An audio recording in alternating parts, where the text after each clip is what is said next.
ओशो कहते हैं कि स्त्रियों को सारी दुनिया में दबाई जाने का जो असली कारण है वह यह है कि स्त्री बहुत शक्तिशाली सिद्ध हो सकती है। ओशो कहते हैं कि अगर बिना दबाए उसे छोड़ दिया जाए तो पुरुष बहुत मुश्किल में पड़ जाएगा। स्त्री पुरुष से भी मजबूत सिद्ध हो सकती है अगर उसे पूरा विकसित होने दिया जाए, क्योंकि प्रकृति ने उसे जन्म की शक्ति दिया और जन्म की शक्ति उसके पास होती है जो ज्यादा शक्तिशाली होता है। ओशो कहते हैं कि एक स्त्री अपने प्रेमी के लिए एक जन्म तक नहीं, दूसरे जन्म तक के लिए प्रतीक्षा कर सकती है। स्त्री पर भरोसा किया जा सकता है, लेकिन पुरुष पर भरोसा नहीं किया जा सकता। ओशो कहते हैं जो है उसका आनंद लेना और दुख का अर्थ है मुझे और चाहिए। ओशो ने महिलाओं के रहस्यों और उनके अस्तित्व को लेकर गहराई से विचार किया है। वे कहते हैं कि महिला का स्वभाव पुरुष से भिन्न है और उसे समझने के लिए केवल तर्क या बुद्धि पर्याप्त नहीं है। ओशो के अनुसार महिला का पूरा व्यक्तित्व प्रेम, संवेदनशीलता और कोमलता से भरा होता है। ओशो कहते हैं कि महिला स्वभावतः एक गूढ़ रहस्य है। वह केवल शरीर नहीं बल्कि ऊर्जा, भावना और आत्मा का अद्भुत संगम है। पुरुष उसे केवल बाहरी रूप से देखने की कोशिश करता है, लेकिन वह आंतरिक रूप से बहुत गहरी होती है। उसकी गहराई को वही समझ सकता है जो प्रेम और ध्यान से जुड़ा हो। ओशो मानते हैं कि पुरुष का स्वभाव बाहरी दुनिया पर केंद्रित होता है। वह जीतना चाहता है, उपलब्धियां प्राप्त करना चाहता है, जबकि महिला का स्वभाव अधिक सहज, ग्रहणशील और अंतर्मुखी होता है। इसीलिए वह प्रेम और आत्मीयता को अधिक महत्व देती है। ओशो कहते हैं कि महिला को समझने का एकमात्र तरीका प्रेम है। जब कोई पुरुष निस्वार्थ प्रेम करता है तभी वह महिला के हृदय में प्रवेश कर सकता है। ओशो के अनुसार यदि कोई महिला सच्चे प्रेम में होती है तो वह अपने प्रियजन के लिए सब कुछ समर्पित कर सकती है, लेकिन यदि उसे प्रेम नहीं मिलता तो वह कठोर भी हो सकती है। ओशो यह भी बताते हैं कि महिला के पास अपार ऊर्जा होती है जो केवल संतान के रूप में ही नहीं बल्कि पूरे संसार के उत्थान में सहायक होती है। जब महिला को सम्मान, प्रेम और स्वतंत्रता मिलती है तो वह रचनात्मक होती है, और जब उसे दबाया जाता है तो उसकी ऊर्जा नष्ट हो जाती है।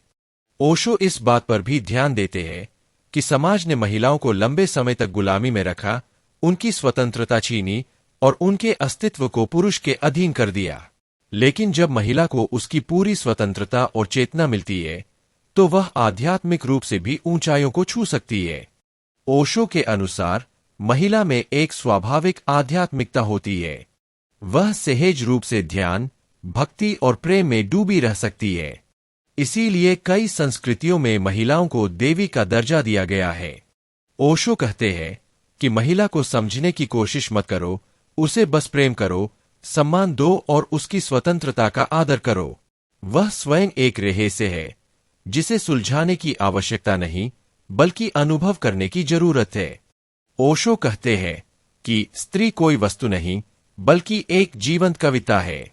स्त्री को समझने की कोशिश मत करो, उसे प्रेम करो।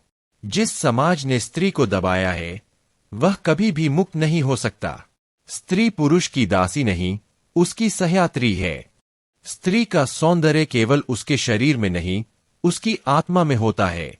एक स्त्री जब प्रेम करती है तो वह संपूर्ण समर्पण कर देती है। जिस समाज में स्त्री स्वतंत्र नहीं वह कभी भी खुशहाल नहीं हो सकता। स्त्री प्रेम में पुरुष से अधिक गहरी होती है। ओशो कहते हैं कि स्त्री को केवल एक पत्नी या मां की भूमिका में मत बांधो, वह स्वयं में एक संपूर्ण ब्रह्मांड है। स्त्री पुरुष की पूरक है, उसकी प्रतिद्वंद्वी नहीं। स्त्री को गुलाम बनाने वाला समाज आत्महत्या की ओर बढ़ रहा होता है। स्त्री मात्र शरीर नहीं, उसमें अपार संवेदनशीलता और करुणा भरी होती है।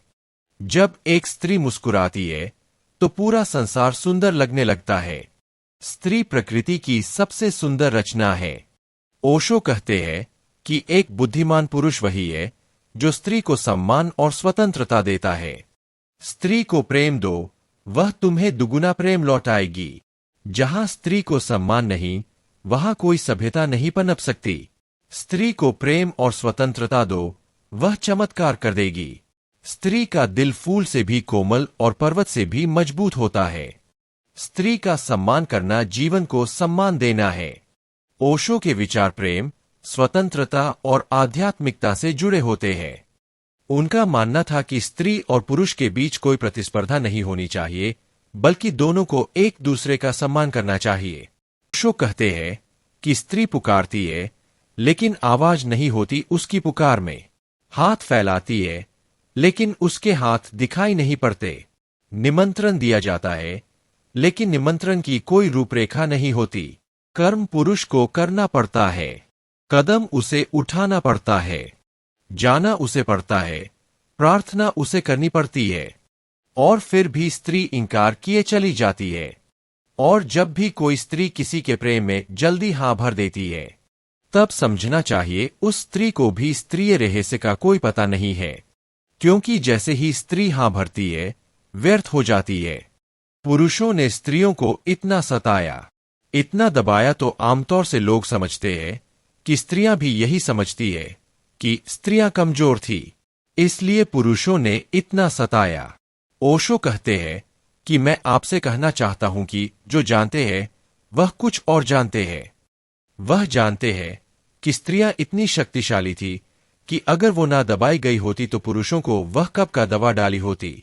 ओशो कहते हैं औरत खुद एक बहुत बड़ी ताकत है। वीडियो अच्छा लगा हो तो वीडियो को लाइक और चैनल को सब्सक्राइब करें।